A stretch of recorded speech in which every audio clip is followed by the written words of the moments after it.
Salut à tous, ici Denis, bienvenue sur la chaîne Den Electro. J'ai ce clavier, je l'utilise depuis longtemps et j'ai décidé de le moderniser un peu. Aujourd'hui je vais vous montrer comment remplacer les LED vertes d'origine par d'autres couleurs.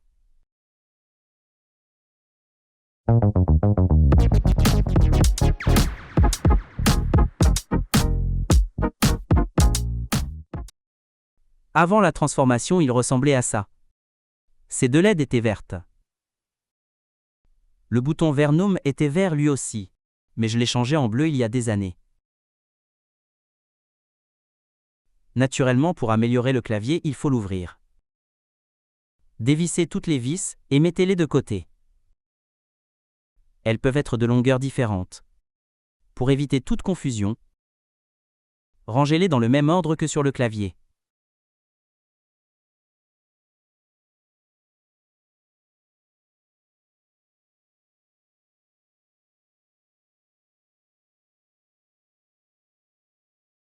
Ensuite, à l'aide d'un tournevis, vous pouvez redresser tous les loquets et retirer le capot arrière.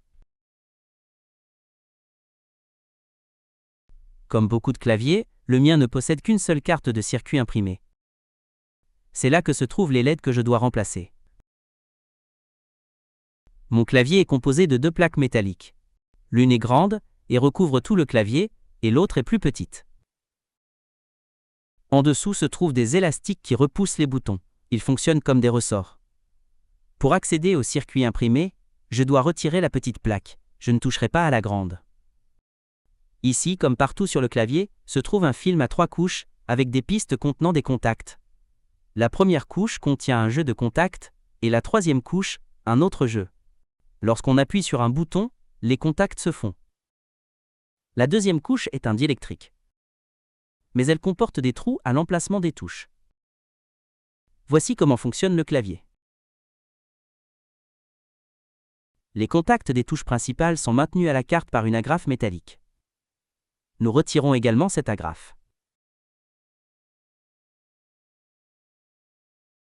Soyez très prudent à l'endroit où le film protecteur rejoint la carte. Il ne faut absolument pas que de poussière ou de cheveux s'y infiltrent.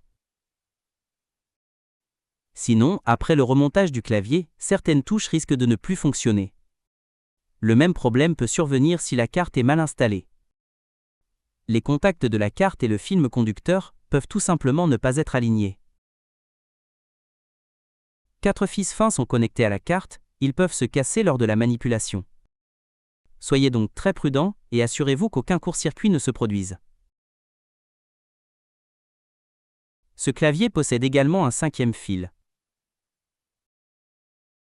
Ce fil de masse est relié à la grande plaque du clavier. Il est fixé par une vis qu'il faut donc dévisser. Dans mon cas, les LED ressemblent à ceci. Je vais remplacer celle qui signale l'appui sur la touche vert, Maj. Je vais retirer la LED verte et la remplacer par une rouge. J'utiliserai une LED de 3 mm. Mais un petit problème est alors apparu. La LED rouge est légèrement plus haute que la verte, et si elle reste positionnée ainsi, elle risque de toucher le boîtier du clavier. J'ai donc limé une partie du boîtier de la LED. Le boîtier est en plastique et se lime facilement en quelques minutes. Veillez simplement à laisser suffisamment d'espace avec les contacts métalliques internes. Vous pourriez les endommager accidentellement et la LED ne fonctionnerait plus. Avant de remplacer la LED, il est conseillé de la tester pour vérifier son bon fonctionnement.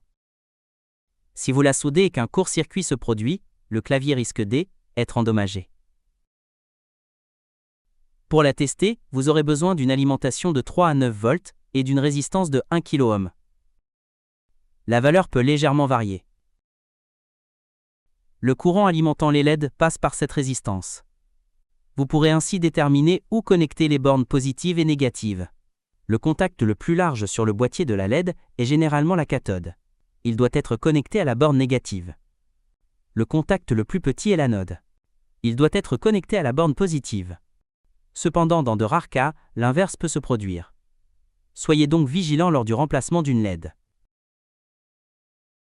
Bien entendu, la nouvelle LED se soude sur la carte de la même manière que l'ancienne. Un schéma indique l'emplacement de l'anode et de la cathode. Si la LED est installée à l'envers, rien de grave ne se produira. Elle ne s'allumera tout simplement pas. Après l'avoir remise en place, on dirait qu'elle a toujours été là. Avant de remonter le clavier, il est nécessaire de vérifier la carte mère. Pour ce faire, connectez-la à l'ordinateur, comme d'habitude. Là aussi, soyez très prudent et assurez-vous qu'aucun court-circuit ne se produise. Si un fil se détache de la carte mère et se retrouve sur un autre fil, il y a 90% de chances que le clavier grille. Une fois allumés, les LED s'allument brièvement. C'est bon. Une fois le système d'exploitation chargé, allez dans Démarrer, Options d'ergonomie et trouvez le clavier virtuel. Appuyez sur la touche vert, Mage virtuel. Vous verrez la LED s'allumer et éteindre, et tout fonctionnera. Vous pouvez fermer le clavier et l'utiliser. C'est tout pour aujourd'hui. Abonnez-vous à la chaîne, aimez la vidéo et à bientôt!